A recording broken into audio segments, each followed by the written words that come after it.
professing to be one thing while being another. Matthew 23 verse 28 says, "Even so ye also outwardly appear righteous unto men, but within ye are full of hypocrisy and iniquity." If you've been to China in the last few years, you know they have embraced capitalism with a passion while still professing to be communist. But professing to be one thing and doing another is not unique to communism in China. It's the case for many who call themselves Christians and yet live the way they want to live. A recent Gallup poll found 72% of Americans believe that Jesus was the Son of God, yet 80% felt each individual should arrive at his or her own beliefs independent of any church.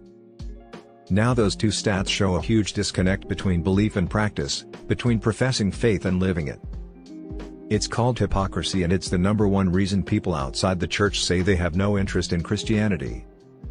Whether you're a communist or a Christian, practice what you preach, or at least have the integrity to call yourself something else. Actions reveal what you really believe, no matter how much you profess what you are.